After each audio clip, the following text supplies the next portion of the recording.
March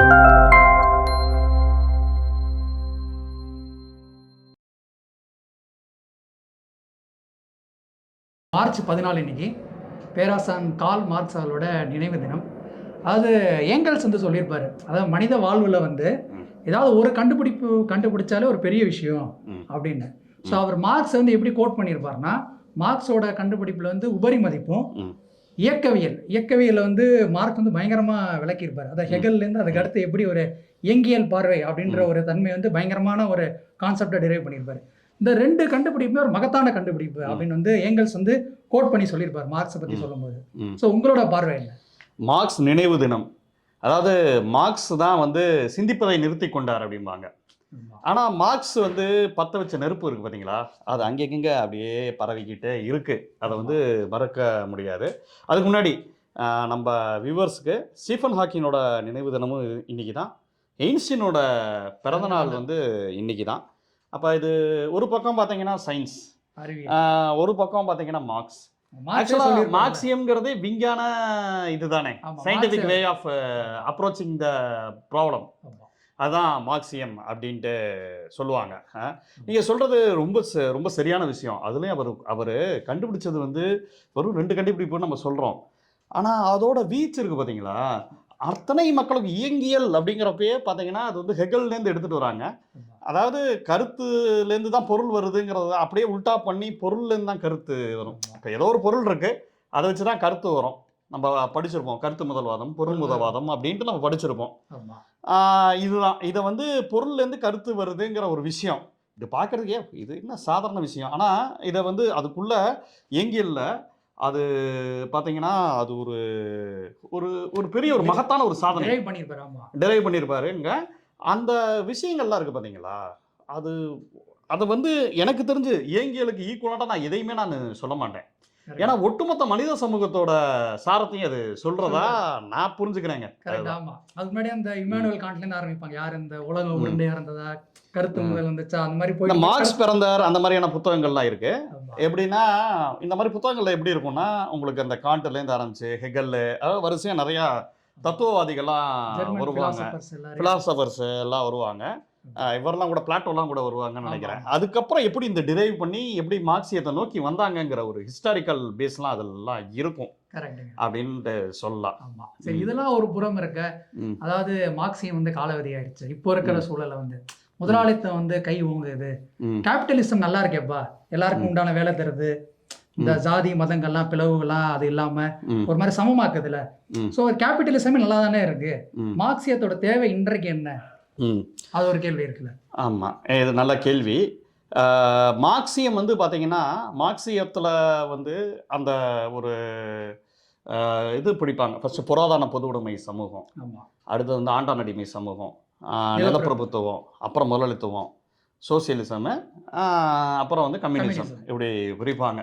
so இந்த இதுக்குள்ளே ஃப்ரேம்வொர்க்குள்ளே தான் முதலாளித்துவமே வருது. முதலாளித்துவம்ல வந்து பார்த்தீங்கன்னா இன்னைக்கு கூட ஒரு கட்டுரை ஒன்று இது பண்ணேன், பார்த்தேன். நம்ம சம்சுதீன் ஹீரா எழுதியிருந்தார். அது சின்னதான ஒரு கட்டுரை தான், நான் நல்லா மார்க்ஸை பற்றி புரிஞ்சுக்கிறதுக்கு ஒரு ஏதுவான ஒரு கட்டுரை. அதாவது தனிச்சொத்துடைமை இருக்குல்ல, முதல்ல அந்த பழங்குடியின மக்கள்கிட்ட ஒரு ஃபாரின்காரர் வர்றாரு, இது எல்லாருக்கும் காமன், இது யாரோட சொந்தம் யாரோட நிலம் கேட்குறப்ப அவங்களுக்கு புரியல. பழங்குடியின மக்களுக்கு இது எப்படி ஒரு நிலம் வந்து ஒரு காலங்காலமாக இருக்குல்ல நிலம், அது எப்படி யாரோட சொந்தமாக இருக்க முடியும். எனக்கு சின்ன வயசுல இந்த டவுட் வந்துச்சு.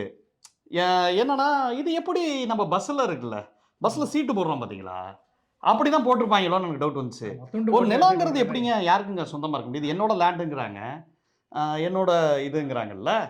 அந்த மாதிரியான ஒரு ஒரு இங்கிலீஷ்காரன் நம்ம எல்லாருக்கும் சொந்தம் அப்படின்னு சொல்கிறான், சொல்லிட்டு கடைசியில் வேலி போட்டு அவங்கள வெளில தள்ளிட்டு இவன் இருக்கான்.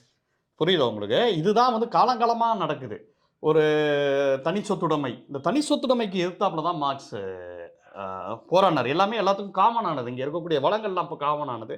உங்களுக்கு குற்றலாம் மாதிரி இதில் கூட ப்ரைவேட் ஃபால்ஸ்னு போட்டிருப்பாங்க. டே அது என்னடா ப்ரைவேட் ஃபால்ஸு, அதே நேரத்தில் இந்த மாதிரி ஈசிஆரில் சில ரிசார்ட் இருக்குல்ல, அதுக்குள்ளே போய் அந்த பீச் அக்சஸ் பண்ண முடியுமாங்க. டே பீச்சில் நீ இது கட்டிட்டு, நம்ம இவர் ஜக்கி வாசுதேவ், நம்ம இவர் ஜெயமோகன் மோடிஜி ஃப்ரெண்டு நம்ம ஜக்கி வாசுதேவ் மலை ஆட்டை போட்டாருங்க. இப்போ நம்ம மலை ஆட்டை போடுறப்ப பெருசாக தெரியுதுல்ல, அதே மாதிரி தான் தனி சொத்துடைமை. ஒவ்வொருத்தருக்கும் இந்த வீடு இருக்கிற ஒரு விஷயமும் அதே இடத்துல மக்கள்கிட்ட சுரண்டி இது பண்ற விஷயம் இருக்கு பாத்தீங்களா, ஆமா. இதுதான் பிளவுகளுக்கு காரணம் அப்படிங்கிற ஒரு விஷயத்த மார்க்ஸ் வந்து சொல்றாரு. ஓகே. புரியுதா உங்களுக்கு? புரியுது. இது வந்து ரொம்ப ஒரு முக்கியமான ஒரு ஒரு ப்ராப்ளம். இன்னைக்கு வரைக்கும் இருக்கக்கூடிய ஒரு ப்ராப்ளமா இருக்குன்னு தான் நான் இருக்கு. பார்க்குறேன். ம். ஆமா. அப்புறம் இந்த உபரி மதிப்பு பேசணும்ல ஸ்டார்ட்டிங்ல. அத பத்தி நீங்க நினைக்கிறீங்க? இப்ப உபரி வந்து இப்போ எல்லா நிறுவனங்கள்லயும் பரவி இருக்குன்னு சொல்லலாம். ம். முன்னாடியாவது கோவிடுக்கு முன்னாடி அப்படின்னு பிரிச்சோம்னா, ம். ஒரு 6 மணி நேரம், 7 மணி நேரம் வேலைகள் இருக்கு. இப்ப அதெல்லாம் தாண்டி 12 மணி நேரம், 14 மணி நேரம் எல்லா இதுலயும். ஆமா. ஐடி துறைன்னு மட்டும் இல்ல. எல்லா துறையிலயுமே இப்போ வேலை நேரம் வந்து கடுமையா அதிகரிச்சுட்டு தான் வருது. ஆமா. இப்ப நீங்க எப்படி பார்க்குறீங்க? அதான் உபரி மதிப்பு அது பார்த்தீங்கன்னா, முதலாளித்துவத்தோட இயக்கமே அந்த உபரியில தான் இருக்கு. ஓகே. நீங்க பார்த்தீங்கன்னா, எல்லாரும் முதலாளி வந்து உழைக்கிறது கிடையாது. இங்க தொழிலாளி தான் உழைக்கிறாங்க. அதுலயும் வந்து லாபத்தெல்லாம் ஷேர் பண்றது கிடையாது. பராமரிக்கிறதுக்கு உண்டான சில விஷயங்கள். அதாவது அந்த எம்ப்ளாயி 12 மணி நேரம் வேலை பார்க்குறான்னா, அவனுக்கு சாப்பாடு அவனுக்கெல்லாம் கிடைச்சு, நிம்மதியா தூக்கம் இருந்து, ஹாஸ்பிட்டல் இன்சூரன்ஸ்லாம் இருந்தா தான் நாளைக்கு அவன் வேலைக்கு வர முடியும். அந்த ஒரு நட்டு போல்ட் மாரி தான் அவன் வந்து அத மெயின்டெயின் பண்ணுவாங்கல்ல நட்டு போல்ட்ட. அந்த மாரி தான் சில மெயின்டனன்ஸ் தராங்களே தவிர, மத்தபடி பார்த்தீங்கன்னா, இந்த எம்ப்ளாயீஸோட உபரி இருக்குல்ல. ஏன்னா முதலாளித்துவத்தோட சைக்கிளே அப்படிதான். நீங்க உபரிய வந்து இது பண்ணி சுரண்டலா இது பண்ணாம, நீங்க மத்த முதலாளியோட நீங்க காம்பீட் பண்ண முடியாது. இந்த கற்பனாவாத சோசியலிசம்னு சொல்லுவாங்க. அதுல வந்து பார்த்தீங்கன்னா, சில கம்பெனிகள் வந்து ஈக்குவலா நான் காசு குடுக்க போயி, ஓகே. அவனால முதலாளித்துவத்துல இருக்க முடியாது. ஏன்னா இன்வெஸ்ட் பண்ணணும்ல. இந்த பணம் இருக்கு. பணத்த வந்து அப்படியே இன்வெஸ்ட் பண்ணணும். இப்ப நீங்க சினிமால புரிஞ்சுக்கலாம். நம்ப நம்ப தமிழ் சினிமா வந்து பக்காவா இருக்கும் மோனோபோலிக்கு. பக்காவான எக்ஸாம்பிள். ஒரு விஜய், ஒரு ரஜினி, ஒரு அஜித். இந்த 3 பேர் படம் வந்துச்சுன்னா மத்த படங்கள் வராது. சின்ன படங்கள்லாம் பாருங்க காணா போயிடுச்சு. ஆமா. ஏன்னா இது வந்து மியூசிக்கல் சேர் மாரி இப்படி சுத்திக்கிட்டே இருப்பாங்க. எனக்கு தெரிஞ்சு கொஞ்ச நாள் முன்னாடி வரைக்கும் கூட ஈவன் ரஜினியே அவுட் ஆற மாரி இருந்தது. நடுவுல ஏதோ வந்துட்டாரு தலைவர். அந்த மியூசிக்கல் சேர் மாரி இந்த ஒரு 3 பேர் தான் ஓடுவாங்க.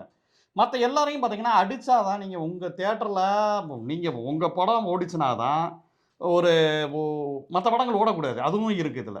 ஓகே.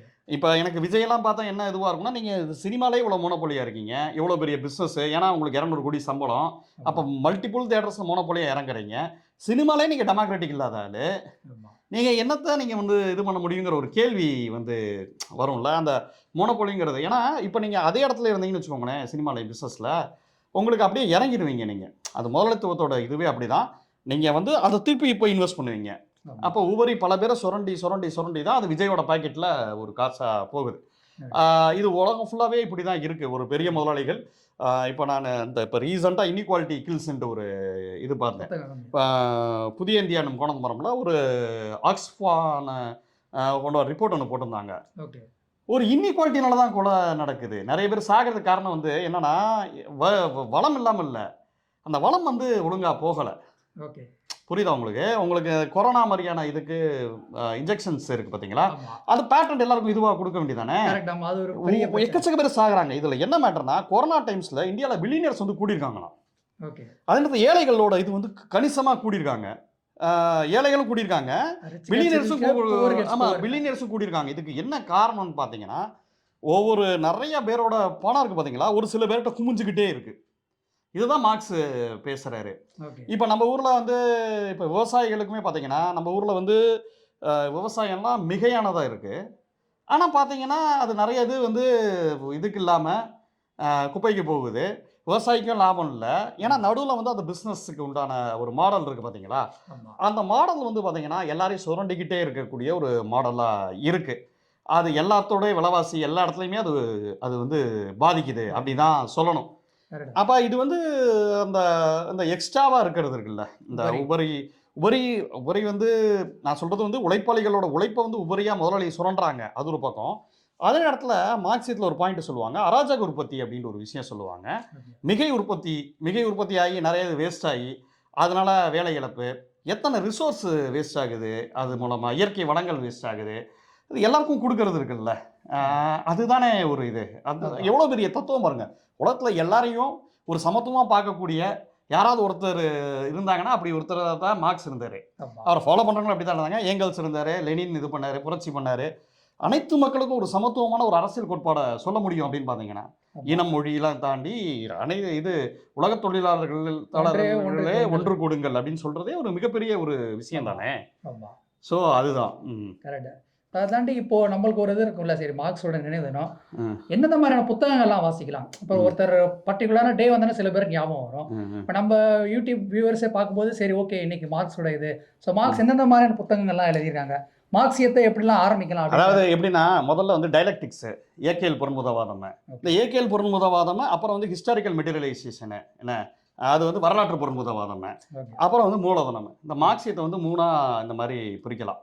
இயற்கையல் பொருண்முதவாதம்னா பார்த்தீங்கன்னா ஒரு பொருள் ஃபர்ஸ்டா, கருத்து ஃபர்ஸ்டா, பொருள்லேருந்து தான் கருத்து வருது, அது எப்படி நிலை மறுப்பு இந்த மாதிரியான கான்செப்ட், முரண்கள்லாம் எப்படி, ஒரு விஷயமும் இன்னொரு விஷயம் டைலக்டிக்ஸில் எப்படி இயங்கும் அப்படிங்கிற மாதிரியான விஷயங்கள்லாம் அதில் இருக்கும். ஓகேவா? இது வந்து நீங்கள் சயின்ஸ் வச்சு சூப்பராக எக்ஸ்பிளைன்லாம் பண்ணியிருப்பாங்க. ஒரு ஐஸ் இருக்கு, ஐஸில் வந்து நடக்குது, சேஞ்சஸ் நடக்குது, அதுலேருந்து தான் தண்ணியாக மாறுது இல்லை. ஸோ ஐஸை மறுத்து தண்ணி வருது, தண்ணியை மறுத்து தான் இது வரும். ஸோ இதே மாதிரி தான் சமூகங்கள் மாறுது பார்த்தீங்களா. நிலப்பிரபுத்துவத்துலேருந்து முதலாளித்துவம், இப்போ இதுக்குள்ள நிலப்பிரபுத்துவத்தில் இருக்கக்கூடிய மைனஸ் எல்லாத்தையும் அடித்து முதலாளித்துவம் வரும். முதலாளித்துவத்துக்குள்ளே இருக்கக்கூடிய இதோட முதலாளித்துவத்தில் நிலப்பிரபுத்துவத்தோட கூறுகளும் இருக்கும். ஸோ சோசியலிசமில் இதுக்குள்ளேருந்து இருக்கிற விஷயங்கள், வர்க்கங்கள், அதாவது வர்க்க போராட்டங்களின் வரலாறு தான் மார்க்ஸ் சொன்னார். அதாவது எல்லாரும் அரசர்களோட வரலாறு பார்த்துக்கிட்டு இருந்தாங்க. இப்போ கூட பார்த்தீங்கன்னா கட்சி கோட்பாடு என்னடான்னு கேட்டால் தெரிய மாட்டேங்குது விஜய் ஃபேன்ஸுக்கு. தலைவர் வந்துட்டாரு, அண்ணன் ரெடி, போஸ்ட் ரெடி அப்படிங்கிறாங்க. கொஞ்ச நேரத்துக்கு முன்னாடி கஜேந்திரா போட்டுட்டு இருந்தாங்க கேடிவில ஒரு கஜேந்திரா போட்டுட்டு இருந்தாங்க. அதுலயும் இதே மாதிரி தான், அவர் வந்துட்டா இது பண்ணிடுவாரு, வந்துட்டாருன்னு சொல்லிட்டு இது அது இல்லை அப்படிங்கிற மாதிரி எனக்கு தோணுச்சு. என்னன்னா ஒரு கோட்பாடுலேருந்து தான் ஒரு தலைவர் உருவாகணும். ஆனால் நீங்கள் தலைவர் வந்துட்டாரு, அவர் மூலக்குள்ள எல்லாமே எப்படா முடியும், எப்படி முடியும், இல்லை லாஜிக்கே இல்லைல்ல. அப்போ ஒரு ஒரு கோட்பாடு இந்த மாதிரியான விஷயங்கள்ல தான் மார்க்சியம் வந்து நெக்ஸ்ட் லெவலில் இருக்கிறதா நான் பார்க்குறேன். அந்த முரண் இருக்குல்ல, அந்த முரண் இயக்கம், ஒரு சமூகத்தில் முரண்பட்டு இப்போ வந்து வர்க்க போராட்டங்களின் இதுன்னா எப்படின்னா முதலாளி வர்க்கத்துக்கும் தொழிலாளி வர்க்கமும் தான் இங்கே எதுவாக இருப்பாங்க. அப்போ இதுக்குண்டான முரணில் தான் அடுத்த கட்டத்துக்கு நகரும். இன்னும் முதலாளித்துவம் உலக லெவலில் பெருசாக மார்க்சியம் வந்து காலாவதி ஆயிடுச்சுன்னு இல்லை, இன்னும் மார்க்ஸ் ஒன்று அந்த உச்சத்துக்கு அடையலை. அந்த உச்சத்துக்கு அடையிறப்ப இப்போயே அடைஞ்சிக்கிட்டு இருக்கு. ஏலினியேஷன் வரும், தொழிலாளிகள் தனியாக பிரிக்கப்படுவாங்க, மன ரீதியான தனிமைகள் அப்படியே இருக்கிறது இருக்குல்ல. ஒரு தொழிலாளியாக ஒன்று கூட வேண்டிய தேவைகள் எல்லா இடத்துலையும் இருக்குங்கிறத மார்க்சியம் வந்து நமக்கு சொல்லி கொடுத்துக்கிட்டே இருக்கு. ஒரு நிலையை மறுத்து தான் இன்னொரு நிலை வரும். அந்த நிலைக்கு மறுக்கிறதுல பார்த்தீங்கன்னா இப்போ ஐஸோட மெட்டீரியல் தானே உருகி தண்ணியாக மாறுது, தண்ணியிலேருந்து வேப்பர் ஆகுது. அப்போ அந்த கூறுகள் இருக்குல்ல, முதலாளித்துவத்தில் தொழிலாளி இருக்கான்னு வச்சுக்கோங்களேன். சில பேர் இப்படிலாம் ஆர்கியூ பண்ணுறாங்கன்னு கேட்டிருக்கேன். யோ முதலாளித்துவம் சம்பளம் வாங்குற, அப்புறம் ஏன் முதலாளி எதிர்க்கிற, யோ என்னையா பேசுகிற, உழைப்புன்னு தானே வருது, ஃப்ரீயாக ஒன்றும் கொடுக்கல இல்லை. அப்போ இதுக்குள்ளே இருக்கக்கூடிய ஒரு விஷயங்கள் இருக்குல்ல, பிச்சுக்கிட்டு அதை இது பண்ண முடியாமல் அடுத்த இது உடச்சி அடுத்த கட்டத்துக்கு நகரம். அது சயின்டிஃபிக்கலாக சொல்லியிருப்பாங்க. இது இயற்கையில் பொருண்முதவாதம். அப்புறம் பார்த்தீங்கன்னா வரலாற்று பொருண்முதவாதம், ஹிஸ்டாரிக்கலாக இது எப்படி இந்த சேஞ்சஸ் நடக்குதுங்கிறத பற்றி பேசுறது. லாஸ்ட்டாக மூலதனமில் வந்து பார்த்தீங்கன்னா கூலி, உழைப்பு, இது எப்படி உபரி எப்படி இருக்குது, இதெல்லாம் பற்றி மார்க்ஸ் பேசியிருப்பார். இது மூணுத்தையும் ஓரளவு இது பண்ணிங்கன்னா உங்களால் வந்து லைஃப்பில் நான் பார்த்த வரைக்கும் ஒரு மார்க்சிய தத்துவங்கள் வந்து ரியல் வேர்ல்டில் நீங்கள் ஏதாவது ஒரு ப்ராப்ளம் சொல்லுங்கண்ணே, உங்களுக்கு உண்டான ப்ராப்ளம் சொல்லுங்கள். ஓகே, இல்லை அந்த மாதிரி செஷன் வச்சுக்கலாம். சரி, அப்படின்னா இந்த ஒர்க் லைஃப் பேலன்ஸ் வந்து ரொம்ப இதாக இருக்குது, வேலைன்னே இருக்குது, அதுக்கும் வாழ்க்கைக்கும் உண்டான பேலன்ஸே கிடைக்க மாட்டேங்குது ஒர்க்குன்ற போகிறது. ஆமாம், இது அதுதாங்க. இது வந்து பார்த்தீங்கன்னா மார்க்சியத்தில் எப்படி பார்க்கலாம், ஏன் ஒர்க் லைஃப்பில் பேலன்ஸ் கிடைக்க மாட்டேங்குது அப்படின்னு பார்த்தோன்னா, முதலாளித்துவம் வந்து தன்னோட கோரப்படிகளை இருக்குது. முதலாளித்துவம் ஏன் கோரப்படிகள் இருக்கணும் அப்படின்னு பார்த்தீங்கன்னா, உங்கள் கம்பெனியில் இருக்கக்கூடிய ஒரு முதலாளி அவங்களுக்கு எக்கச்சக்கமான காம்படிட்டர்ஸ் இருப்பாங்க. அவங்க எல்லாருமே இதை நோக்கி பயங்கரமாக ஓடிக்கிட்டு இருக்கு. இப்போ உங்களையும் சவுக்கு வச்சு இது பண்ணாதான், உபரியிலேருந்து கலெக்ட் பண்ணாதான் மேலேருந்து அப்படி ஹையரார்க்கியெல்லாம் வரும். இப்போ வந்து கிளையண்ட் வந்து உங்கள் மேனேஜரை ப்ரெஷர் பண்ணாங்கன்னா, மேனேஜர் வந்து கீழே இருக்கிற டீம் லீடர் ப்ரெஷர் பண்ணாங்கன்னா, டீம் லீடர் உங்களை ப்ரெஷர் பண்ணுவாங்க. அப்படி ஓட வேண்டியது இருக்கும். அதுக்கு நடுவில் பார்த்தீங்கன்னா ஹைக்கு, சமகால பொருளாதார பிரச்சனைகள். இப்போ உதாரணத்துக்கு அதானி வந்து ஏதாவது அதானியோ இல்லை அம்பானியோ ஒரு பேங்க்கில் வந்து ஏதாவது காசு கொடுக்காம போயிட்டாங்கன்னு வச்சுக்கோங்க, அவங்க அப்படி தான் போவாங்க என்ன அப்படின்னா, அதோட அவங்களோட வட்டி கிட்டிலாம் நமக்கு வேற குட்டியான இதில் நமக்கு அதெல்லாம் தெரியாது. சடனாக நமக்கு சில இதில் வட்டியை கூடுவாங்க, சில இதில் வட்டியை குறைப்பாங்க, நமக்கு கொடுக்க வேண்டிய இடத்துல வட்டியை குறைப்பாங்க, நமக்கு புரியுதா, அவனுக்கு கொடுக்க வேண்டிய இடத்துல வட்டியை கூட்டுவாங்க. சின்னதாக ஒரு கால்குலேஷனில் பொதுமக்கள்கிட்டேருந்து அப்படி ஈஸியாக திருடிடுவாங்க. இப்படிங்கிற மாதிரியான ஸ்ட்ரக்சர்ஸ்லாம் இருக்குது பார்த்தீங்களா.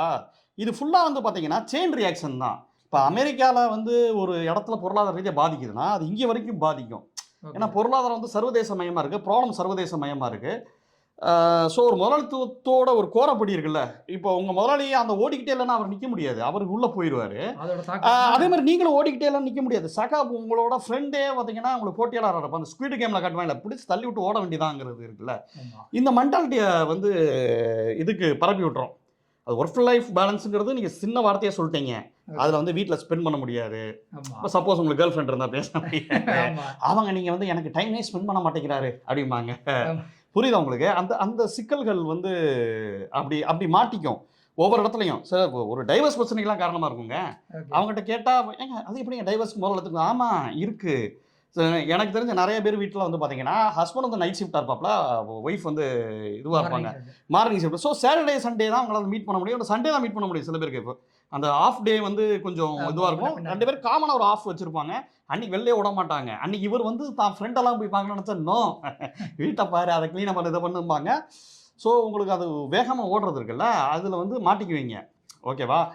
அப்போ இது இது இதுன்ட்டு இல்லை, உங்களுக்கு எந்த ஒரு ப்ராப்ளமும் பார்த்தீங்கன்னா நீங்கள் இன்னைக்கு இருக்கக்கூடிய விவசாயிகள் பிரச்சனையாக இருக்கட்டும், என்ன பிரச்சனைக்கு வேணாலும் நீங்கள் எடுத்துகிட்டு வந்து ஒரு மார்க்ஸியத்தை எடுத்துகிட்டு வந்து இது பண்ணலாம். இப்போ உதாரணமாக ஒரு மாணவர் இருக்காங்கல்ல, ஆமா ஒரு மாணவன் வந்து உருப்படவே மாட்டான்டான்னு சொல்கிறாங்கல்ல, அது வந்து ஒரு பொது புத்தியில் சொல்கிறது.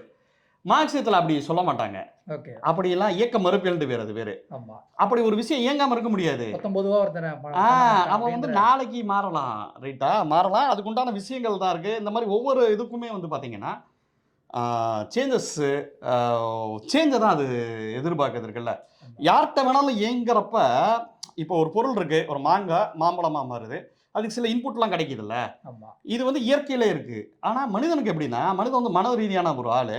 அப்போ அவன்கிட்ட பேசுறது இருக்குல்ல, பேசுறது மூலமாக இது பண்ணுறது மூலமாக நீ தொழிலாளி வர்க்கங்கிறது உணர வைக்கிறது மூலமாக ஒரு விடுதலைக்கு உண்டான சாத்தியங்கள் பண்ண முடியும். ஆமா அவன் வந்து இயங்கவே மாட்டான், உருப்படவே மாட்டான்டா, இவனுக்கு எதுவுமே தெரியாதா, அவனுக்கு எதுவுமே வராதரா அப்படின்னு யாருமே கிடையாது. ஆமா நான் சொல்கிறது புரியுதா? அப்படி ஒரு விஷயம் இருக்குல்ல, அந்த ஒரு நம்பிக்கையில் தானே தோழர்கள்னால எப்போவுமே போராட்டம் பண்ணுறதெல்லாம் இருக்குல்ல. ஆமா நான் பார்த்த வரைக்கும் இடதுசாரி தோழர்கள் தான் இன்றைக்கி எனக்கு ரிசல்ட்டே வேணாம்ப்பா, நான் இன்றைக்கி வந்து போராட்டம் பண்ணி நான் இன்றைக்கி ஜெயிலுக்கு போனாலும் அப்படி இருக்கிறவங்க இடதுசாரி தோழர்கள் தான். அது காரணம் என்னென்னா, மார்க்சிய கோட்பாடு படித்த பிறகு அவங்க எல்லாத்தையும் மார்க்சியத்தை இம்ப்ளிமெண்ட் பண்ணி பார்க்குறப்ப அவங்க எந்த இடத்துல இருக்காங்கிறது, அவங்க எப்போவுமே சமூக ரீதியாக தான் ஒரு பிரச்சனையை அணுகுவாங்க. தனிப்பட்ட கேரியரு, தனிப்பட்ட இதெல்லாம் அவங்களுக்கு பெருசாகவே படாது.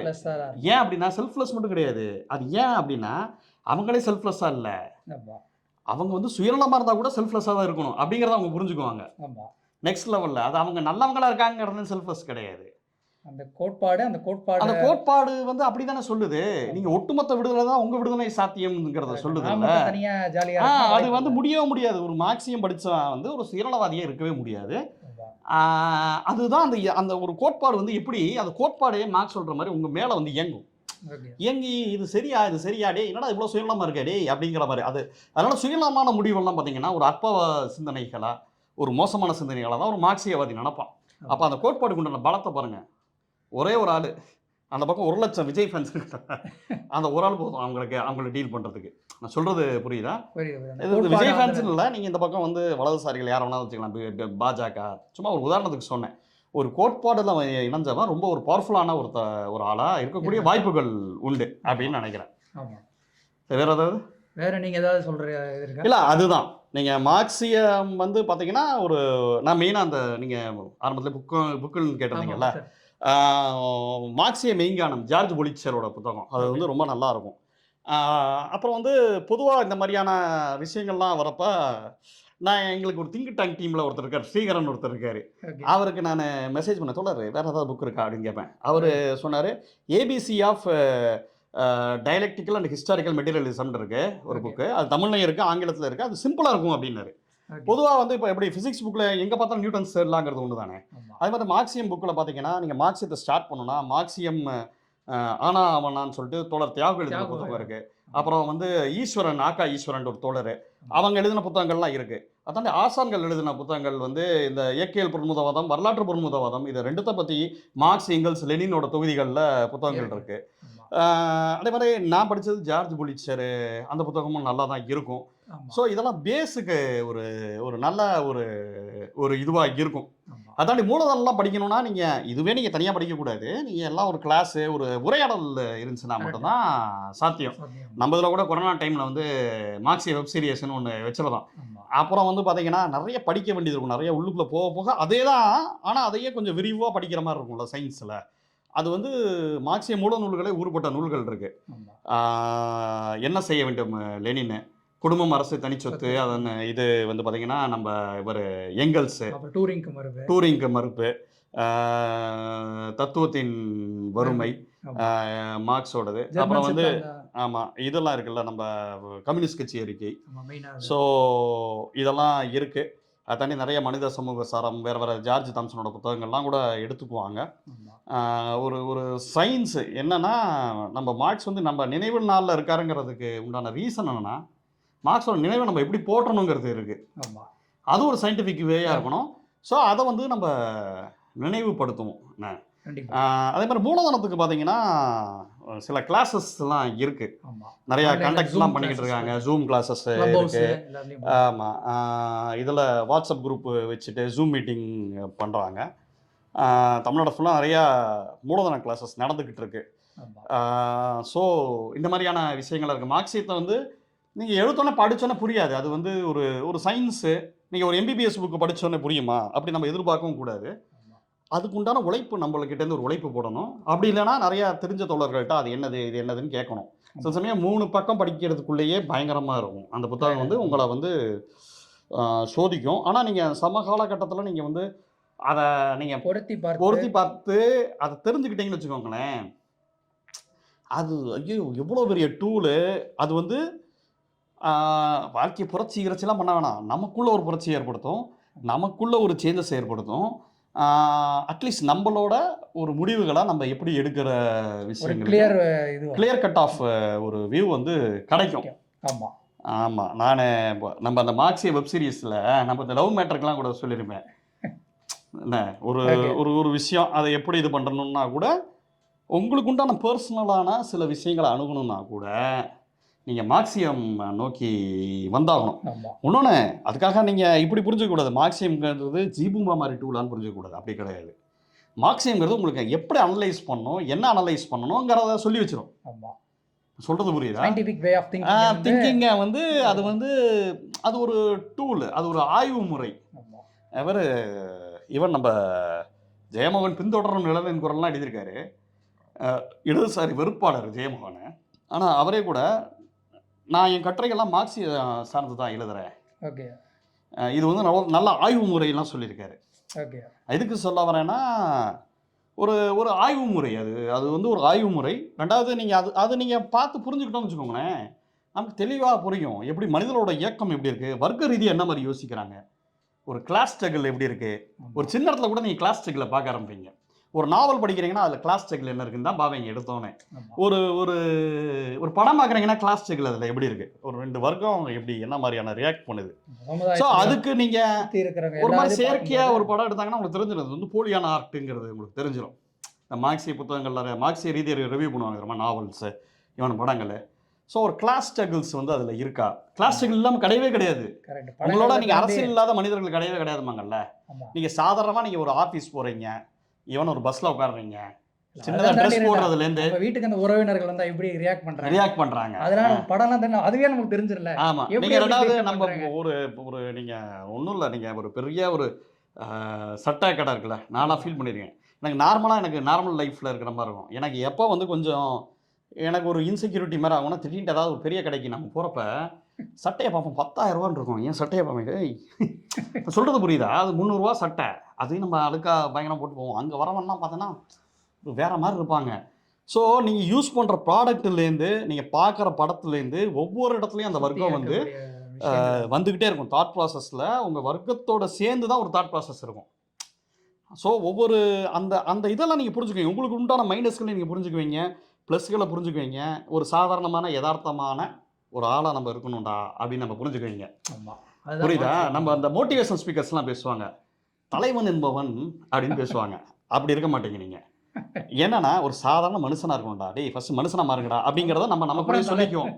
எல்லா வர்க்கமும் வந்து ஒரு சாதாரண மக்களோட ஒரு ஆளாக சார்லி சாப்ளின் எப்படி ஐடென்டிஃபை பண்ணுவார்? சார்லி சாப்ளின் வந்து ஒரு கம்யூனிஸ்ட்டு. மாடர்ன் டைம்ஸில் அவர் எப்படி அந்த கதைகளை சொல்லுவார்? அன்னைக்கு ஹிஸ்டாரிக்கலாக அவர் வந்து இன்னைக்கு இருக்கக்கூடிய விஷயங்களை அவர் கணிச்சிருப்பாரு. நீங்கள் மாடர்ன் டைம்ஸில் பார்த்தீங்கன்னா சிசிடிவி மாதிரி ஒன்று வச்சுருப்பாங்க. அன்னைக்கு சிசிடிவி இருந்துச்சா? ஆனால் எப்படி மானிட்டர் பண்ண முடியும்? அப்படி ஒரு மானிட்டர் பண்ணுறதுக்கு உண்டான தொழிலாளிகளை மானிட்டர் பண்ணுறதுக்கு உண்டான விஷயங்களை வச்சு தானே அவங்களுக்கு இது பண்ணுறாங்க. எப்படி மிஷின் மாதிரி அவர் இது பண்ணி கை ஃபுல்லாக ஒரு மாதிரி ஆகிரும் அவருக்கு. அப்போ ஒரு மார்க்சியவாதியோட கண்ணோட்டம் வந்து எப்படி உலக லெவலில் தாண்டி ஒரு விஷயம் இருக்கிறதுக்கு தான் ஒரு குறியீடு தான் நம்ம சார்லி சாப்ளின். ஆமா. ஸோ அந்த மாதிரி தான் ஒரு ஆர்ட்லேயோ எதுலேயோ பார்த்தீங்கன்னா எங்கே போனாலும் ஒரு கலை இலக்கியம் அப்படின்னாலே ஒரு இடதுசாரி வந்து அங்கே இருப்பாங்க. எந்த ஊர்லேயும் வந்து ரோட்டில் டான்ஸ் ஆடிட்டு இருப்பாங்க, மக்களோட உரையாடிட்டு இருப்பாங்க.